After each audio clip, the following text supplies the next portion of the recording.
Possibly one of the trickiest things to nail in Destiny 2, apart from myself, is finding the right build for the right situation. Hopefully this video can help you solve at least the latter of those problems.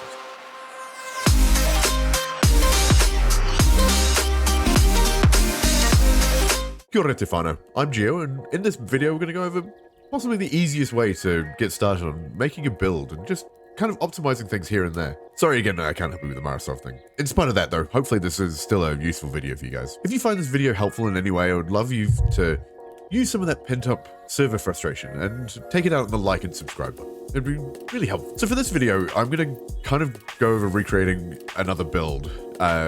One that I haven't actually developed for myself yet. I'm using an Aztecross build for Felwinter's Helm with Warlock and Void, and I'm going to go through it step by step so you can build along with me if you want. I'll have a link to Aztecross's video down in the description, but I figure most people have probably done it by now. I just haven't got around to using it, so let's jump in, shall we? First of all, the key website that we're going to be using for this is d2armourpicker.com. Now, if you haven't used D2 Armour Picker before, that's fine. The first thing you want to do when you log into D2 Armour Picker is activate your account or log into your Bungie account through the website so that you can actually have access to all of the gear that you already have saved on your characters. The build process is a little bit of backwards and forwards, but if you know what exotic you're using to start with, that's probably a good place. So to start with, I'm doing a Warlock build, so we've clicked on Warlock. So I know that we're going to be using Felwinter's Helm, so I'm going to click it down here. And on the right-hand side, it'll populate all of the possible builds we can make with Felwinter's Helm. And you can see there are 378 possible variations of the build using the current armor sets that I've got, or the current armor pieces that I've got on my character, and in the vault, obviously. The next thing to do is work out what your ideal stat distribution would be. For this build, I'm going to be using it in PvE mostly, so, well, purely for PvE. I know that I want 100 resilience. When we click on 100 resilience, we now have a limitation on what the other stats can be, so we have a good idea of how the build can progress from here. So next, a lot of recovery for Warlock's always good, so we're going with 80 because that's the highest we can get.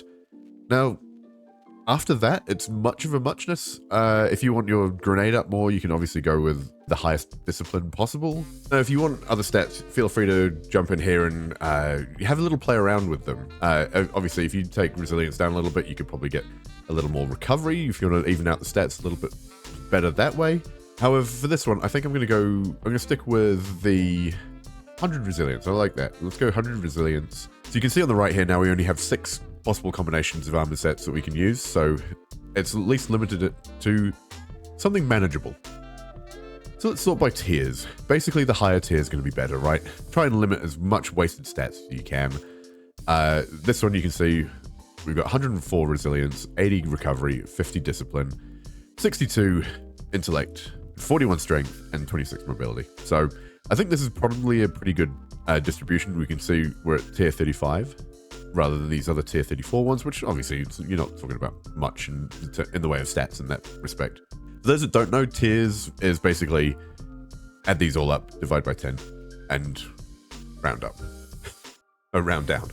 26 is tier 2, 104 is tier 10, 80 is tier 8. Obviously, then yeah, add them all up and you get 35. Pretty straightforward. So from here, I mean, I'm probably going to use this loadout, right? It's quite simple. We just need 5 major resilience mods. So down on the stat boost selection screen, or area of the screen at least, we have each of the fragments for Void and what stats they affect, basically. So I know that for this build, we're going to be using 3 fragments at least, and then one of the other ones is going to be a bit optional, so it might change a little bit down the line. But our first one is Echo of Harvest, which you can see gives a -10 to intellect, which doesn't really matter. It's fine with us. And then the second one is actually Echo of Obscurity, which is really handy because it gives us a boost in recovery, which we were looking at using 90 in the last one. So we can tick it up a little bit now, and we can get to tier 5 again. We've got 90 recovery. We lose. Oh yeah, so and you can see we've lost 10 off the intellect stats, so that's how we're still at the same tier.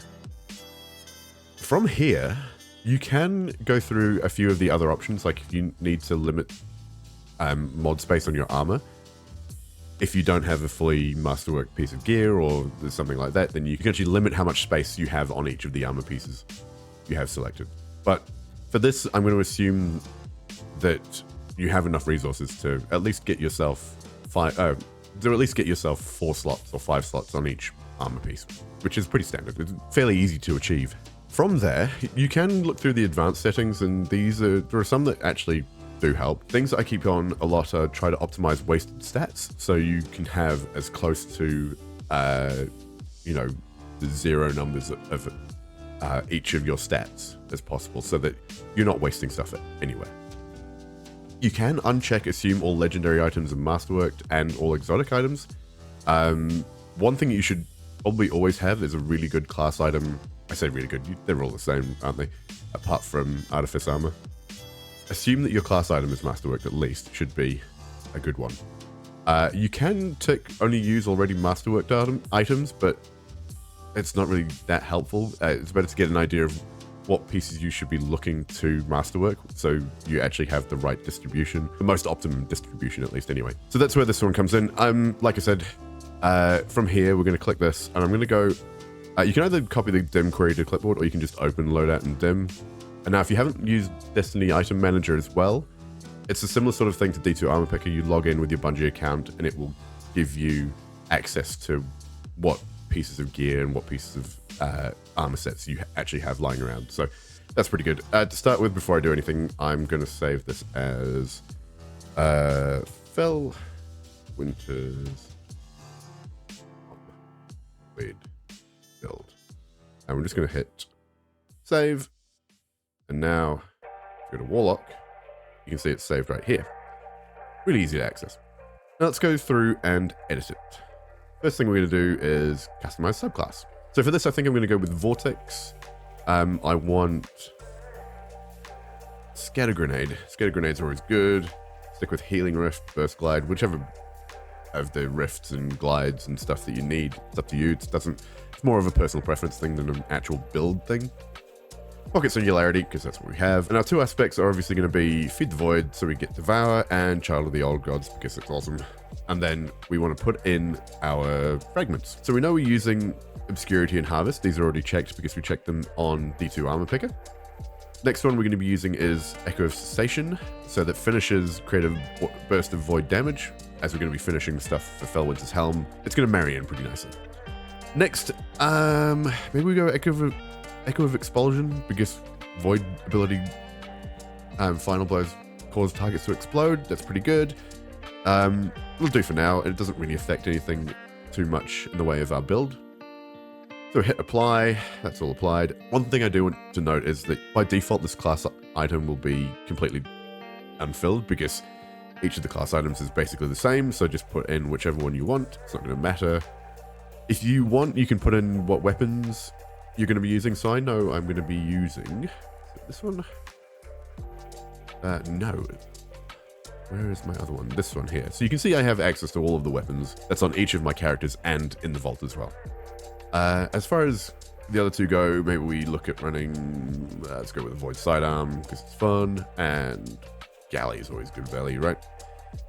Then obviously you can put in things like your vehicles and bits and pieces, but you don't really need to. Next one is going to mods, and you can do it through this way. It's quite good. You have each of the mods available to you, and you can put it on things, and it'll automatically put it on your character as well.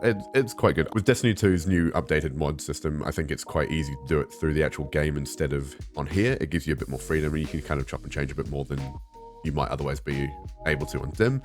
However, if you like doing it on Dim, then go for it on here. So what I'm going to do is I'm actually going to close out of this. I'm going to save the changes on our build, and now we have it here ready to go for when we jump over to the game. So let's do that. So the next thing to do then is apply that new save to your character. The easiest way to do that, obviously, come across here and just hit apply. You can see it is currently moving all of my gear across to my Titan. Across to my Warlock. So used to playing Titan. So now we have our Void equipped with all the basic bits and pieces of gear. We don't have the same stat distribution as we had when we looked at it on D2 Armor Picker, and that is down to the fact that it can't apply a lot of the stat increases because not all of our gear is fully masterworked, and we don't have anything ready to go. So I would strongly recommend that, you know, once you're building these things, if you're happy with the build and you have the right, or, you know, you have a good stat distribution that you like, go ahead and use your materials up and masterwork this set of armor, or whichever one that whichever armor set that you're working with, or whichever build that you're working with. Definitely go ahead and masterwork each of the items if you have the opportunity to do it. I believe that you guys will have all of the necessary materials available to you with things like the exotics on the season pass and bits and pieces like that, getting ascendant shards from if you're doing GMs, or any of the harder content, basically. There's no reason not to masterwork these if this is the stat distribution that you like, or if you think that you might be able to get a better stat distribution if you get some new armor, then maybe go farm some new armor first. Go to the helm and pick some up from the kiosks there, which is always a good way to do it. Just make sure that you have a ghost mod on that will do one of these lower stats here, because they're broken up into two. If you don't know about this, there are plenty of other videos. If you focus one of the lower stats, you get a bump in one of the, or you get a higher chance to get a better roll in one of the upper stats, because they're split into two sort of categories. So with this build, I'm actually going to go ahead and just bump these up a bit.